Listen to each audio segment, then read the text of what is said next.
CM ने भंगरोटू में makeshift Covid अस्पताल का किया लोकार्पण। कोविड अस्पताल में 104 ऑक्सीजन युक्त बेड की सुविधा। सीएम ने विपक्ष दल नेता कांग्रेस पर साधा निशाना, कहा 50 वर्षों में सिर्फ एक ऑक्सीजन प्लांट लगाया आईजीएमसी में। वैक्सीन लगाने की गति बढ़ाने को लेकर कांग्रेस का ज्ञापन। कांग्रेस ने राज्यपाल के माध्यम से राष्ट्रपति को भेजा ज्ञापन। 1 करोड़ हर रोज वैक्सीन लगाने की उठाई मांग। सिविल अस्पताल की रोगी कल्याण समिति की गवर्निंग बॉडी की बैठक आयोजित। वन मंत्री ने की बैठक की अध्यक्षता। वित्त वर्ष 2020-2021 के लिए 1 करोड़ 22 लाख रुपए का अनुमानित बजट किया पारित। और चंबा में भारी बारिश ने बरपाया कहर। तेज बारिश में लोगों की गाड़ियां डूब गई, वहीं स्कूटी भी बह गई नाले में। स्थानीय लोगों का लाखों का हुआ नुकसान। नमस्कार, स्वागत है आपका एचपी 24/7 में। मैं हूं आपके साथ परी शर्मा। शुरुआत सूबे के मुख्य से। हिमाचल प्रदेश सरकार कोविड के मरीजों को प्रदेश में बेहतर स्वास्थ्य सुविधाएं उपलब्ध करवा रही है और हिमाचल प्रदेश में कोविड के मामलों में तेजी से कमी आ रही है। यह बात मुख्यमंत्री जयराम ठाकुर ने नेचौक के भंगरोटू में मेकशिफ्ट कोविड अस्पताल का लोकार्पण करने के बाद पत्रकारों से मुखातिब होते हुए कही। हिमाचल प्रदेश में कोरोना संक्रमण के मामलों में तेजी से गिरावट आई है। आंकड़ा 40,000 से घटकर 11,000 के आसपास हो गया है और मृत्यु के आंकड़ों में भी गिरावट आ रही है। यह बात मुख्यमंत्री जयराम ठाकुर ने नेरचौक के भंगरोटू में मेकशिफ्ट कोविड अस्पताल का लोकार्पण करने के बाद पत्रकारों से बातचीत के दौरान कही। उन्होंने कहा कि और राज्यों के मुकाबले हिमाचल प्रदेश उत्तर भारत में एक ऐसा राज्य है जहाँ कोविड के मरीजों के लिए ऑक्सीजन युक्त बेडों की उचित व्यवस्था की गई है। मरीजों को आवश्यकता पड़ने पर ऑक्सीजन युक्त बेड उपलब्ध करवाए गए हैं। उन्होंने विपक्ष पर निशाना साधते हुए कहा कि 50 सालों तक सत्ता में रहे और पूरी हिमाचल प्रदेश में सिर्फ एक ऑक्सीजन प्लांट शिमला आईजीएमसी में लगाया। वहीं हमने अभी तक प्रदेश में 8 ऑक्सीजन प्लांट लगाए हैं और 12 प्लांट पाइपलाइन में है। हमारी ऑक्सीजन स्टोरेज क्षमता 25 मीट्रिक टन से ज्यादा हो गई है और केंद्र सरकार ने भी ऑक्सीजन के कोटे को 15 मीट्रिक टन से बढ़ाकर 40 मीट्रिक टन कर दिया है। लगभग 7 करोड़ की लागत से ये हॉस्पिटल बनकर के तैयार यहाँ पर किया गया है। ये एक हॉस्पिटल ऐसा होगा जो कोविड के पेशेंट को तो जब तक कोविड रहेगा तब तक ही तो ये बेहतर सुविधा देगा ही, लेकिन कोविड अगर समाप्त होता है तो उसके बाद भी सुपर स्पेशलिटी के रूप में हम इसका इस्तेमाल जो है इसका करने के लिए सोच रहे हैं, क्योंकि बहुत बेहतरीन सुविधाएँ इसके अंदर उपलब्ध करवाने की हमने कोशिश की है। और इसी तरह जहां हिमाचल प्रदेश में हम देख रहे हैं कि पिछले लगभग 10-12 दिनों से बहुत तेज़ी से कोविड के मामलों में गिरावट आई है। 40,000 से ज़्यादा आंकड़े एक्टिव केसेस की हिमाचल में हो गए थे, लेकिन अब वो आंकड़ा जो है वो घट करके लगभग 12,000 के लगभग 11,000 के लगभग है हमारे पास हिमाचल प्रदेश में। मृत्यु में भी कमी आई है, लेकिन जितनी हम उम्मीद कर रहे थे उतनी अभी तक इसमें थोड़ी सी मान ली वो चिंता का विषय है। और मुझे इस बात को लेकर के संतोष है कि जो इस पीरियड में हमने इंफ्रास्ट्रक्चर को स्ट्रेंथन करने के लिए, चाहे वो बेड कैपेसिटी की बात है, चाहे वो ऑक्सीजन की बात है, चाहे वो और सुविधाओं की बात है, उसमें हिमाचल प्रदेश ने बहुत बेहतर ढंग से काम किया है। इस बात को मैं कह सकता हूँ कि पूरे उत्तर भारत में हिमाचल एक ऐसा प्रदेश है जब कोविड का कोई पेशेंट अगर हॉस्पिटल आया तो हॉस्पिटल में उसको बेड मिला। बहुत सारे प्रदेशों में ये स्थिति रही है कि पेशेंट बेड का इंतज़ार करते रहे लेकिन बेड नहीं मिला, बेड मिला तो ऑक्सीजन नहीं मिली। तो हमारे हिमाचल में कम से कम इस तरह की स्थिति नहीं आई। बेड यहाँ पर उपलब्ध करवाए गए और बेड के साथ जिस पेशेंट को ऑक्सीजन की ज़रूरत थी ऑक्सीजन यहाँ पर उपलब्ध कराई। और मैं ये भी कहना चाहता हूँ, जो बहुत ज़्यादा हमारे विपक्ष के लोग बहुत बातें कर रहे हैं, 50 साल तक सत्ता में रहे, एक ऑक्सीजन सेपरेशन यूनिट जो है उनका जो है वो शिमला में लगाया था आईजीएमसी में, सिर्फ एक ऑक्सीजन का प्लांट जिसको हम कह सकते हैं। और हमने अभी इस दौरान जो है 8 पीएसए प्लांट हिमाचल प्रदेश में लगाए और लगभग 12 जो है हमारे और जो है पाइपलाइन में। हमारी ऑक्सीजन की स्टोरेज कैपेसिटी 25 मीट्रिक टन से ज़्यादा हो गई। और केंद्र का मैं खासतौर से आदरणीय प्रधानमंत्री जी का आभार व्यक्त करना चाहूँगा कि उन्होंने पहले हमको हिमाचल प्रदेश के लिए 15 मीट्रिक टन का ऑक्सीजन का कोटा अलॉट किया था। बाद में हमने कहा इसको बढ़ाने की आवश्यकता है, 30 किया गया, 30 मीट्रिक टन से फिर हमने कहा और ज़्यादा बढ़ाने की ज़रूरत है और 40 मीट्रिक टन किया गया। 40 मीट्रिक टन हम हिमाचल प्रदेश में आज की तारीख में ऑक्सीजन ले रहे हैं। वेंटिलेटर हिमाचल प्रदेश में जहाँ कांग्रेस पार्टी सत्ता में थी, 50 साल तक सत्ता में रहने के बाद जो है उनका सिर्फ 50 भी वेंटिलेटर फंक्शनल नहीं थे हिमाचल प्रदेश में। आज हिमाचल प्रदेश में वेंटिलेटर की संख्या जो फंक्शनल है वो लगभग 700 के करीब है। 1700 से ज़्यादा हमारे पास ऑक्सीजन कंसंट्रेटर है। इसलिए बहुत बड़ा हमने इस छोटे से पीरियड में संकट बड़ा था और उसमें काफ़ी मैनीफोल्ड इंक्रीज की है। अगर थर्ड वेव का जिसका जिक्र हो रहा है अगर वो भी आती है तो भी हमारे पास हिमाचल प्रदेश में बेड की कमी नहीं होगी। 1200 से कोविड की बेड कैपेसिटी हमने 5000 तक पहुंचाई है। वहीं मुख्यमंत्री जयराम ठाकुर ने जिला में कोरोना की स्थिति और रोकथाम को लेकर किए प्रबंधों का जायजा लेने के लिए जिला प्रशासन और स्वास्थ्य विभाग के आला अधिकारियों के साथ निरचौक अस्पताल के सभागार में बैठक की। उन्होंने कोरोना की तीसरी लहर की आशंका के दृष्टिगत पूर्व तैयारी और क्षमता में बढ़ोतरी को लेकर आवश्यक दिशा निर्देश दिए। उन्होंने कहा कि कोरोना की तीसरी लहर से निपटने के लिए सटीक रणनीति और पूर्व तैयारी बहुत जरूरी है। ऐसी आशंका जताई जा रही है कि कोरोना की तीसरी लहर बच्चों को अधिक प्रभावित कर सकती है। इसे देखते हुए प्रदेश में बच्चों की स्वास्थ्य की जरूरतों के मुताबिक सभी प्रबंध किए जा रहे हैं। पूर्व तैयारी के तौर पर आवश्यक स्वास्थ्य उपकरण और अन्य सुविधाएं जुटाई जा रही है।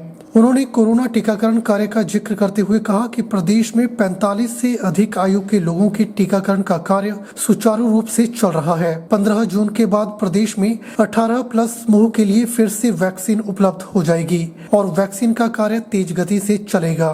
सीएम ने जिला में कोविड-19 से निपटने की तैयारियों को और पुख्ता करने और विभिन्न उपमंडलों में सिविल अस्पतालों को कोविड प्रबंधन के लिए तैयार करने की दृष्टि से योजना बनाने को कहा।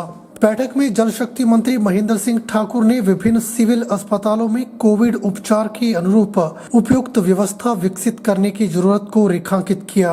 उन्होंने कहा कि कोविड मरीजों के लिए घर के समीप स्वास्थ्य उपचार सुविधा विकसित करने के प्रयास किए जाएं, ताकि कोविड के सामान्य मामलों को वहीं देखा जा सके। इससे दूर दराज क्षेत्रों से मरीजों को मंडी या नेरचौक शिफ्ट करने में लगने वाला समय भी बचेगा। बैठक में विधायकों ने कोविड प्रबंधन को लेकर बहुमूल्य सुझाव दिए।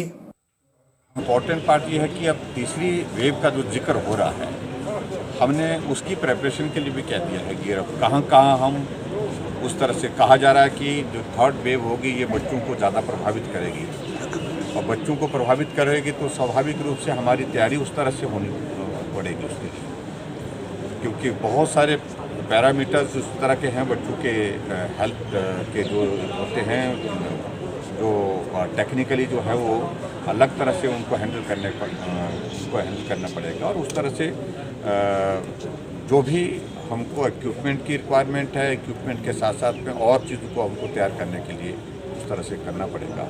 उन बातों को लेकर के डिटेल चर्चा हुई है सर। और हमारी कैपेसिटी आगे अगर वेव ज़्यादा आती है तो हमारी और क्या कैपेसिटी हो सकती है, कहाँ हो सकती है, इन चीज़ों पर बात की। उधर अखिल भारतीय कांग्रेस कमेटी के आह्वान पर देश में कोरोना वैक्सीनेशन की धीमी रफ्तार में तेजी लाने के लिए कांग्रेस अध्यक्ष कुलदीप राठौर और नेता प्रतिपक्ष मुकेश अग्निहोत्री ने राज्यपाल के माध्यम से राष्ट्रपति को ज्ञापन सौंपकर देश में प्रतिदिन 1 करोड़ लोगों को टीकाकरण लगाने का मांग की।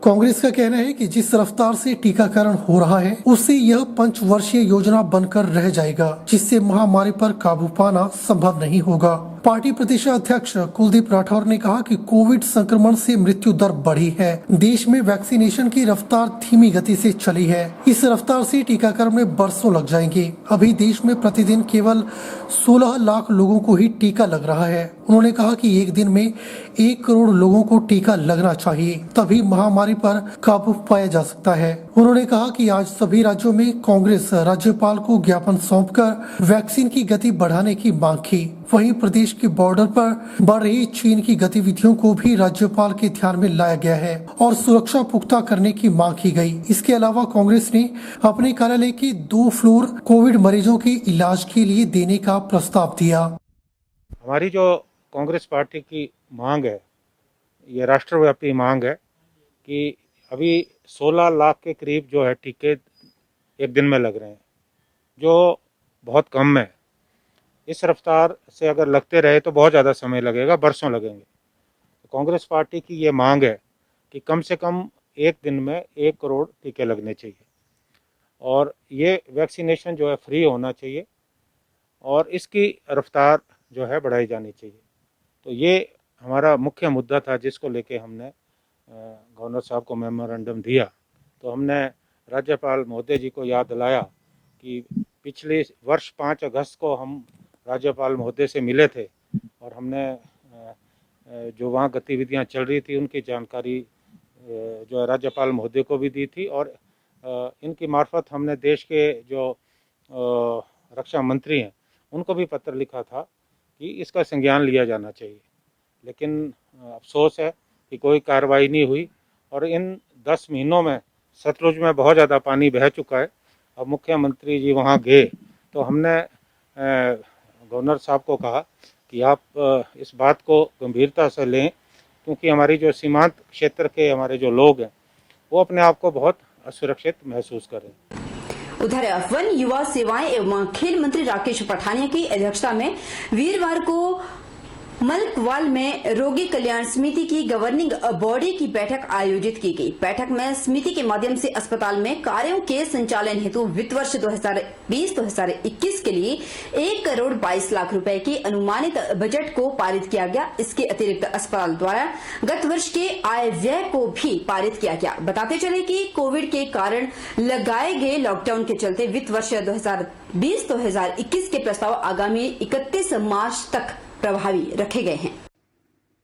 वन मंत्री राकेश पठानिया ने बताया कि सिविल अस्पताल में अलग से डेडिकेटेड कोविड केयर सेंटर की स्थापना की गई है, जिस कारण यहां पर जरूरी सुविधाओं को बढ़ाना बहुत जरूरी है। उन्होंने बिजली व्यवस्था को 24 घंटे सुचारू रूप से बनाए रखने के लिए अस्पताल में 100 kVA एक अतिरिक्त विद्युत जनरेटर लगवाने, रोगियों को बिस्तरों पर एक्सरे की सुविधा उपलब्ध करवाने के लिए एक पोर्टेबल एक्सरे मशीन के प्रस्ताव तैयार करने के निर्देश दिए, जबकि रोगी कल्याण समिति के माध्यम से अस्पताल में ECG मशीन लगाने और एक प्रिंटर और स्कैनर खरीदने की अनुमति प्रदान की। वन मंत्री ने अस्पताल में पानी की समुचित व्यवस्था बनाए रखने के लिए जल शक्ति विभाग को स्टोरेज क्षमता को बढ़ाने के लिए जरूरी कदम उठाने के भी निर्देश दिए। उन्होंने अस्पताल में सफाई व्यवस्था को बनाए रखने के लिए SMO को निर्देश दिए। उन्होंने अस्पताल में विधायक निधि से दी गई लॉन्ड्री मशीन का उचित इस्तेमाल करने के साथ भर्ती मरीजों के बिस्तरों की सफाई पर विशेष ध्यान रखने की निर्देश दिए।